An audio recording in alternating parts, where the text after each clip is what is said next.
आप जो खड़े हैं वो बैठ जाइए, इसके बाद ही बोलूँगा मैं। अंदर आ जाओ, आप अंदर आ जाओ।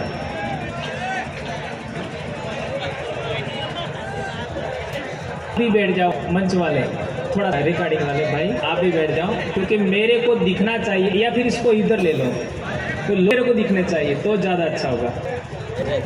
बैठ जाओ। दोस्तों, पहली बार ऐसा हो रहा है कि मैं इतना लेट बोल रहा हूँ, कभी दिन डूबे तक बोलता नहीं। और मेरे से ज़्यादा आपके धैर्य को धन्यवाद कि आप अभी तक बैठे हुए हैं। दोस्तों, हमारे समाज की अनेकों समस्याएं हैं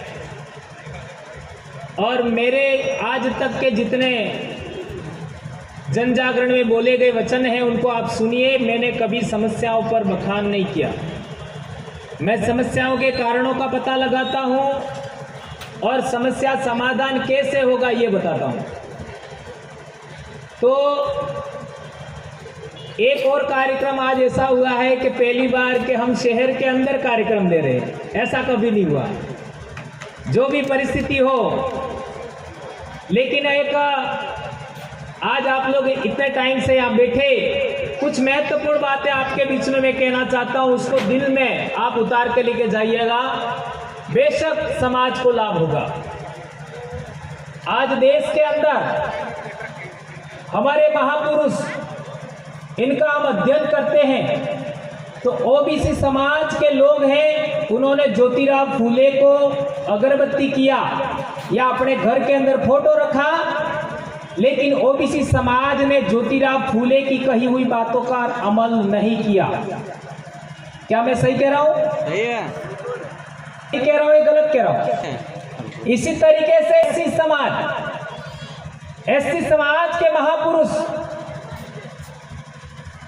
आपका बाबा साहब अंबेडकर, उन्होंने स्वयं ने कहा है कि मुझे मेरे पढ़े लिखे लोगों ने धोखा दिया।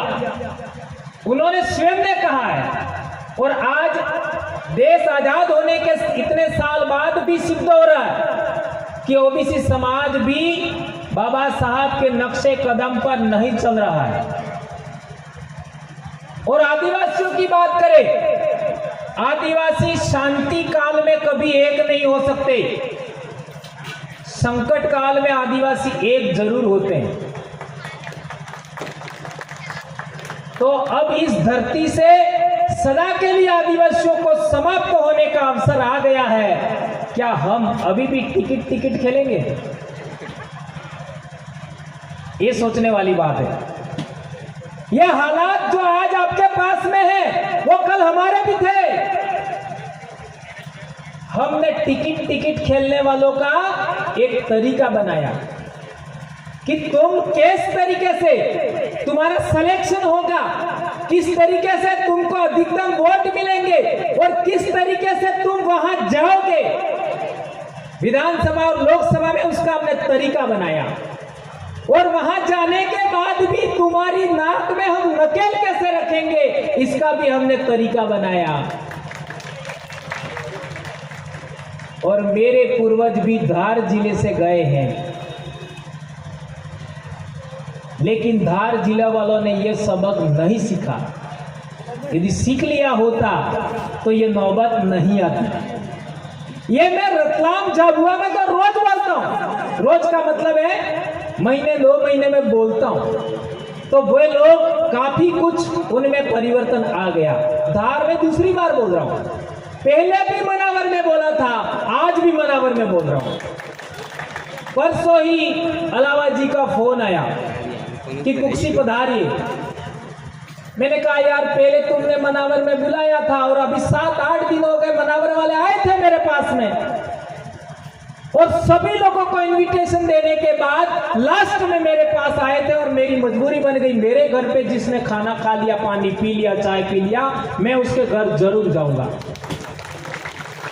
क्योंकि आदिवासियों की निशानी है। अपने दुश्मन भी उसके घर आ जाते तो वह साथ दुश्मनी कर। और उसकी रखता है, तो हम लोग यहाँ पधारे।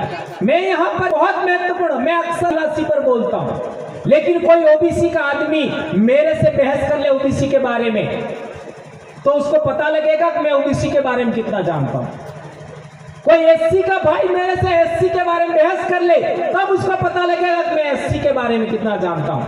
हमने एससी, एसटी, ओबीसी, माइनॉरिटी के संगठन में ही काम किया 12-13 साल, लेकिन हमको लगा कि आदिवासियों को एक करने के लिए मात्र आदिवासी का संगठन बनाना होगा, और वो संगठन का तरीका होना चाहिए, संगठन भी नहीं होना चाहिए। तो हमने आदिवासी परिवार बनाया। आज तक लोगों को पता नहीं है कि आदिवासी परिवार संगठन है या नहीं है। लोगों को आज तक समझ में नहीं आया, आदिवासी परिवार कोई संगठन नहीं है, एक आइडियोलॉजी है, एक विचारधारा है, एक व्यवस्था है। और इस देश के अंदर एससी को इकट्ठा करना चाहते हो, ओबीसी को इकट्ठा करना चाहते हो, माइनॉरिटी को इकट्ठा करना चाहते हो, आदिवासियों को इकट्ठा करके एक मुट्ठी में बदलना चाहते हो, संगठन के विचार से बाहर निकलना होगा। राजनीति अल्पकालिक राजनीति है और धर्म दीर्घकालिक राजनीति है, इसको भी हमें समझना पड़ेगा। आज मध्य प्रदेश के अंदर एससी के लोग परेशान हैं, ओबीसी के लोग परेशान हैं, बेरोजगारी की तो भयंकर हालत है, वो पूरे देश की हालत है। आदिवासियों की तो समस्याओं का कोई सीमा नहीं है। अभी हमारे भाई बहन आकर के बोल रहे थे, ऐसे बहुत भयंकर घटनाक्रम हमारे आसपास हो रहे हैं। मैं आपको एक बात विशेष करके कहना चाहता हूं, वो ये कहना चाहता हूं, आदिवासी आदिवासी आदिवासी बनाम आदिवासी रोकना होगा नंबर 1, एससी बनाम एससी रोकना होगा नंबर 2। जिस दिन ये काम दोनों हो गए, उस दिन ओबीसी भी आपके साथ होगा और आप अजय शक्ति बन जाएंगे। इतनी लाइनें याद कर लो। एक बार और दोहराता हूं, आदिवासी बनाम आदिवासी रोकना होगा, एससी बनाम एससी रोकना होगा। और जिस दिन ये दो काम हो गए, ओबीसी के लोग भी आपका साथ देंगे, माइनॉरिटी के लोग भी आपका साथ देंगे, आप अजय शक्ति बन जाएंगे। इतना सा कहना चाहता हूं। क्या आप इस बात को इत्तेफाक रखते हैं? क्या मैं सही कह रहा हूं? यह हमारे इलाके में हुआ है। एक छोटा सा कस्बा है, जंगलीद्वार था, जिला पंचायत में, और हमारे पास कोई जनरल भी मिला ही नहीं, तो हमने मुसलमान भाई को खड़ा कर दिया हमारे जो व्यवस्था उसके अनुसार। तो उसमें क्या हुआ, हमारे आदिवासी, क्योंकि वोटर्स तो 90% तो आदिवासी था, और वो मुसलमान भाई को मुसलमान भी वोट दे नहीं दे कोई गारंटी नहीं थी। उदाहरण देना चाह रहा हूँ, इसको केवल उदाहरण हमारे इलाके का इसी, और बहुत गजब हुआ है, ऐसा कहीं पर भी नहीं होता है। इसके बाद क्या हुआ, हमारे आदिवासी लोगों ने मीटिंग बुलाई, और मीटिंग बुला करके सवाल रखा कि यार अपने लोग तो मुसलमान को वोट नहीं देंगे, क्या करें। तो हमने कहा कि कांग्रेस और भाजपा के जो लोग दूसरे खड़े हैं उनको दे दो। तो उन्होंने कहा नहीं, ऐसा तो नहीं कर सकते, अपनी पार्टी को वोट नहीं दे सकते, तो क्या करें। तो मुसलमान है तो क्या हुआ, वो इंसान है कि नहीं, इंसान है कि नहीं। और 2000 का दंगा हुआ, 2002 का, उससे पहले तो हमारे गांवों में रहते थे, दुकानें चलाते थे, हमको कोई प्रॉब्लम नहीं हुई आज तक। बस इतने से आर्गुमेंट के बाद हमारे लोगों ने बात मान ली, और आज वो हमारे इलाके में जिला पंचायत का चुनाव जीत गया। पहली बार देश आजाद होने के बाद किसी पार्टी ने उसको, उन माइनॉरिटी के लोगों को इतनी बड़ी टिकट नहीं दिया, और वो जीत गया। आज हमारे समाज के तमाम कार्यक्रमों में वो भाई जाता है, तमाम कार्यकर्ताओं में। यह विश्वास कायम करना होगा। हमारे आदिवासी लोग उस आदमी पर बिलीव किया, विश्वास किया, वो खरा उतर रहा आज की तारीख में। इसी तरीके से हमने एक एससी के भाई को भी टिकट दिया, क्योंकि एक टिकट ऐसे भी थी हमारे जिले में। तो वो बंदा लास्ट टाइम में खिसक गया तो वो हमारे लोगों ने उसको नहीं दिया, क्योंकि वो लास्ट टाइम में खिसक गया। तो मेरे कहने का मतलब ये है कि आपको अपने समाज पर विश्वास है, और दूसरे जो लोग आपके साथ में हैं उन पर विश्वास है। यदि विश्वास कायम करने में कामयाब हो जाते हैं तो हमारा जीतना संभव है। मैं किसी पार्टी की बात नहीं कर रहा, मैं राजनीति की बात नहीं करता, लेकिन आज की तारीख में राजनीति ही देश पर तमाम प्रकार की समस्याओं का कारण बन गई है।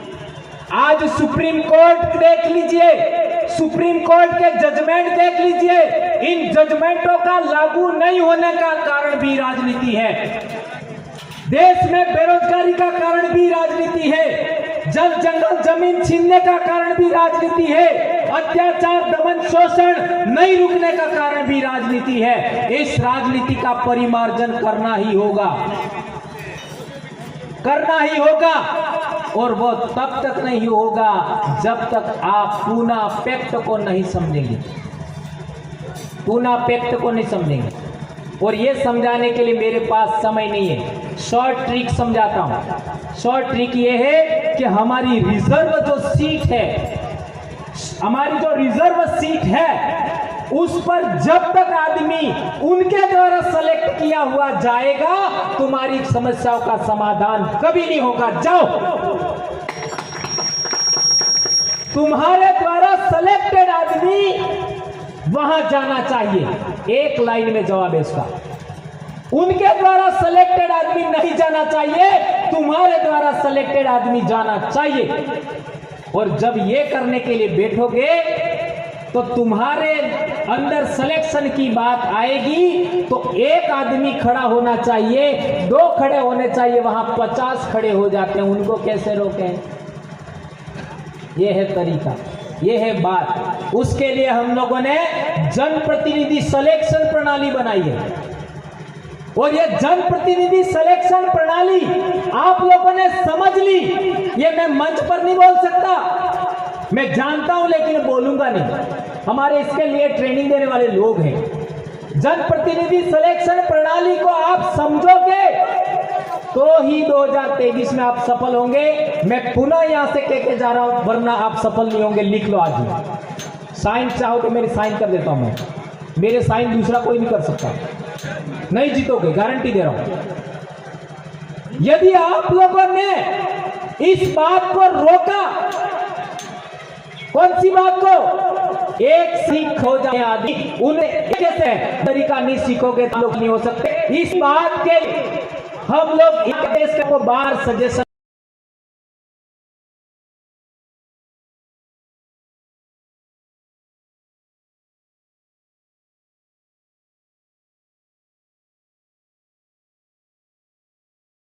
मुझे पहले से पता था मध्य प्रदेश के सबसे ज्यादा जांबाज लड़ाके, सबसे ज्यादा जांबाज कार्यकर्ता यहां इकट्ठा होंगे, इसलिए मैं आया।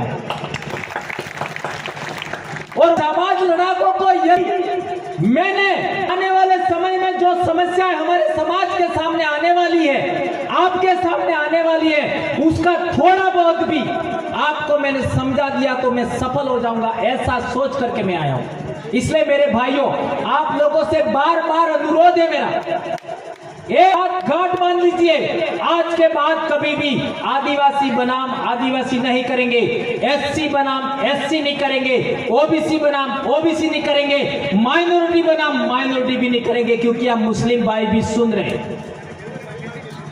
अब सवाल पैदा होता है बहुत महत्वपूर्ण, जो लोग हमारे आदिवासी समाज के ही लोग, जो आदिवासी समाज में ही पैदा हुए, वे लोग रात दिन आदिवासी समाज को बिखेरने का काम करते हैं, उनका क्या? जो लोग एससी समाज में पैदा हुए और एससी समाज को रात दिन बिखेरने का काम करते हैं, उनका क्या? जो लोग ओबीसी समाज में पैदा हुए हैं और ओबीसी समाज को रात दिन बिखेरने का काम करते हैं, उनका क्या करें? उनका भी तरीका हमारे पास में है, उसका भी इंजेक्शन हमने बनाया है। लेकिन उस इंजेक्शन को हाथ में लेने का आप सीखो तब ना, लगाने का बाद में हाथ में लो तो सही। वो इंजेक्शन भी हमने बनाया है। तो मेरे कहने का मतलब यह है कि आप लोगों को जनप्रतिनिधि सिलेक्शन प्रणाली को समझे बगैर, उसको अपनाए बगैर हमारा विधानसभा लोकसभा में जाना संभव नहीं है। उसकी नसबंदी 1932 में हुई है। आज कौन सा साल चल रहा है? कितने साल हो गए? 32। 10 साल बाकी है। देश आजाद भी नहीं हुआ था, देश में अंग्रेज थे, संविधान नहीं बना था। उस समय नसबंदी हुई है कि सच्चे आदिवासी लड़ाके, सच्चे एससी के लड़ाके, सच्चे ओबीसी के लड़ाके विधानमंडल में नहीं जाना चाहिए, लोकसभा में नहीं जाना चाहिए। उसका बंदोबस्त 1932 में हुआ। और 1932 में मेरे दादा की शादी भी नहीं हुई थी। मेरे दादा की शादी भी नहीं हुई थी। सोच लो वो लोग कितना एडवांस है जिनको आप विरोधी मानते हैं। और मैं भंवरलाल परमार, मेरे साथ जी रहे इस धरती पर जितने भी जीव हैं, चाहे वो किसी भी समाज का आदमी हो, किसी भी धर्म का आदमी हो, किसी भी देश का आदमी हो, कोई भी जीव जंतु हो, मैं किसी का दुश्मन नहीं हूं। मैं मानवता का पक्ष करूंगा। इसलिए मेरा दायित्व बनता है, हमारे देश के अंदर लोकतंत्र कायम होना चाहिए, लोकतंत्र जिंदा रहना चाहिए, संविधान लागू होना चाहिए, मानवता आबाद होनी चाहिए। हमारे देश की शिक्षा पद्धति, हमारे देश के अंदर एक ऐसा विश्वविद्यालय था, 2 से 4 विश्वविद्यालय थे, लेकिन एक विश्वविद्यालय को बार बार याद किया जाता है, नालंदा। 10,000 स्टूडेंट एक जगह पढ़ते थे, आवासीय विद्यालय था।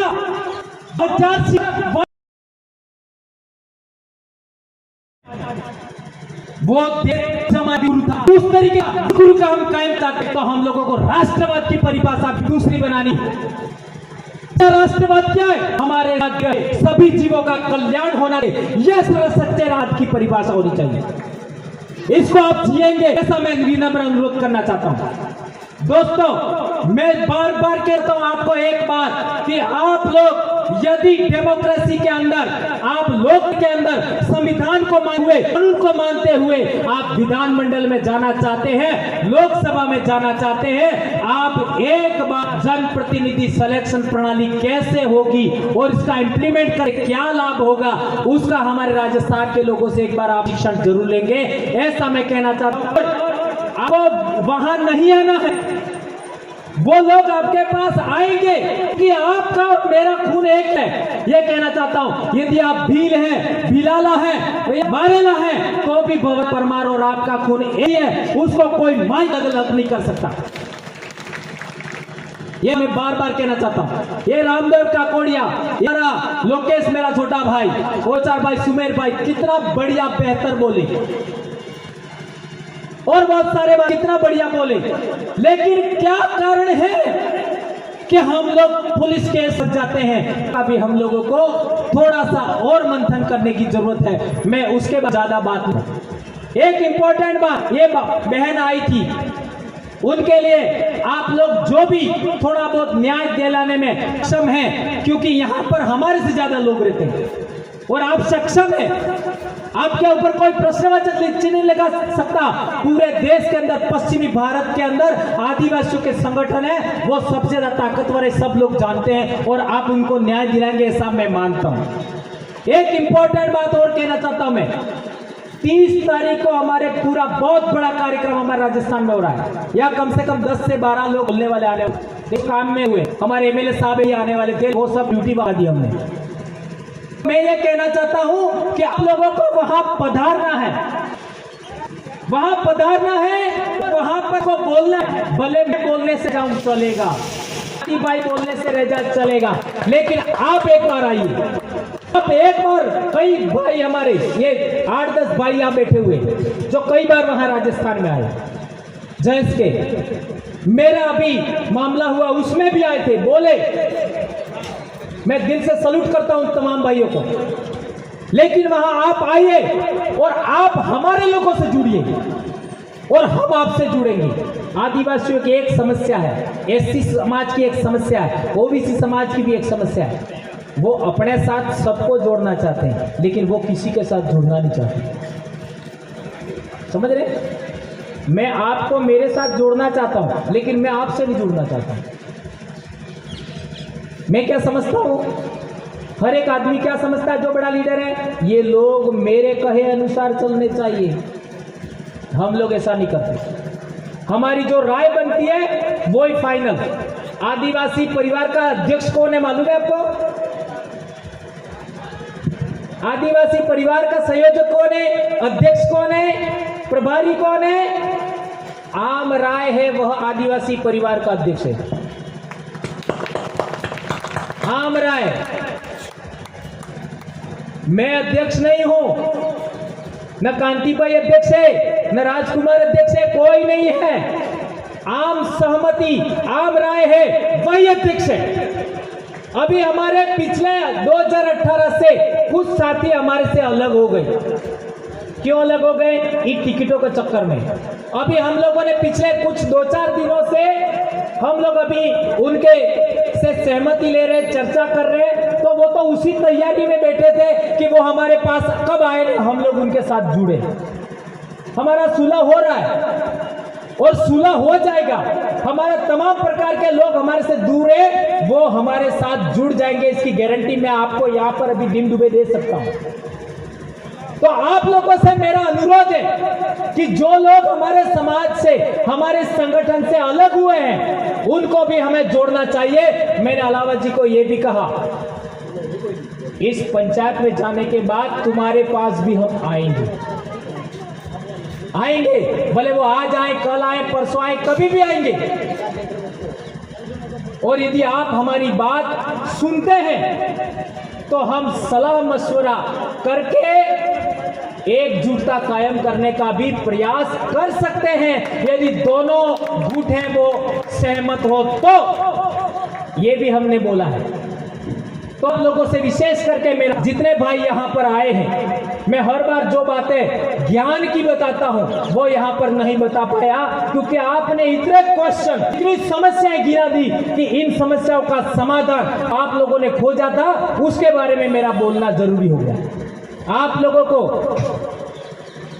आर्टिकल 51AH के बारे में जानकारी रखना होगा। 51AH, आर्टिकल 19, आर्टिकल 13(3) का, उनके बारे में विशेष करके आर्टिकल 25, उनके बारे में आपको बहुत इंपॉर्टेंट बातें, जो संविधान भी कौन सा जो प्रारंभ में लिखा गया था, उस संविधान की बुकलेट लाइए, सुप्रीम कोर्ट के जजमेंट पढ़िए, उनके आधार पर आप लोग काम करिए। और बोलने में जो हम वक्तव्य देते हैं उसमें एग्रेसिवता लॉज के समान होनी चाहिए। कैसे? थोड़ा धीरे, फिर थोड़ा सा फास्ट, फिर थोड़ा धीरे, फिर थोड़ा फास्ट, इस तरीके से बोलना चाहिए। हमको धारा प्रवाह, एग्रेसिव नहीं होना चाहिए।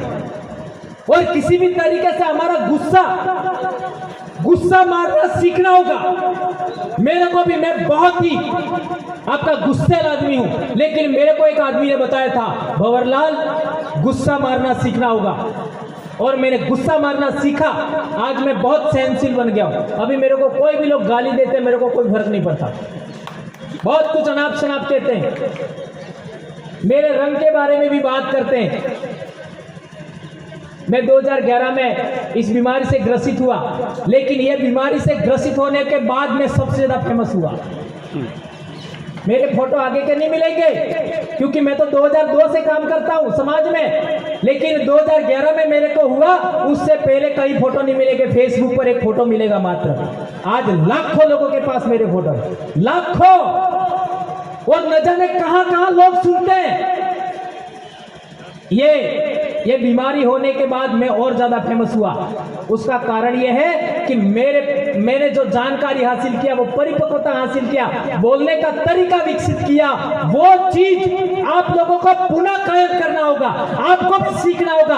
आप में बहुत काबिलियत है। मैं चाहता हूं कि भंवरलाल परमार जैसे कम से कम 100 से 150 आदमी इस मध्य प्रदेश में पैदा हो, आपकी गुलामी सदा के लिए समाप्त हो जाएगी, यह मैं कहना चाहता हूं। और वो लोग एससी के भी होना चाहिए, माइनॉरिटी का होना चाहिए, ओबीसी का होना चाहिए, और मेरे खून के तो हर हाल में होना चाहिए।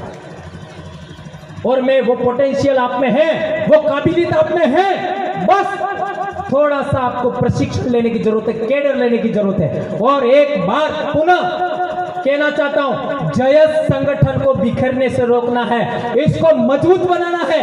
भंवरलाल परमार की रही से जिंदगी खत्म हो जा चलेगा, लेकिन मैं आपके जयस को पुनः मजबूत देने के लिए, मजबूती देने के लिए, उसको पुनः मजबूत बनाने के लिए, पुनः एक करने के लिए अपनी जान की बजाय बाजी लगाने के लिए तैयार हूं। आज हमारे राजस्थान में देख लीजिए, पड़ोसी गुजरात में देख लीजिए, आदिवासी परिवार की मजबूत जड़ें कायम हो गई है, उसको अब कोई हिला नहीं पाएगा। मैंने एक किताब भी लिखी है, आदिवासी परिवार विजन बुक, उसको भी आप लोगों को पढ़ना चाहिए। लेकिन आप कहोगे कि मेरे को दे दो, मैं कभी देने वाला नहीं, उसके लिए आपको मेरे घर आना पड़ेगा। रोटी का प्रबंध करूंगा, सोने का प्रबंध करूंगा, वो नहीं मिलेगा जी। हाँ, फोटो भी नहीं मिलेगा, वो बोल रहे हैं, उनको मालूम है इसमें क्या क्या लिखा है। इतनी इंपॉर्टेंट बातें लिखी है कि हमारे समाज को किस तरीके से हम जोड़ सकते हैं, और जुड़ने के बाद टूटेगा कैसे नहीं, वो सब बातें लिखी हुई है। हम देते क्यों नहीं है? क्योंकि पता ही नहीं पड़ता साला कौन हमारा है, कौन।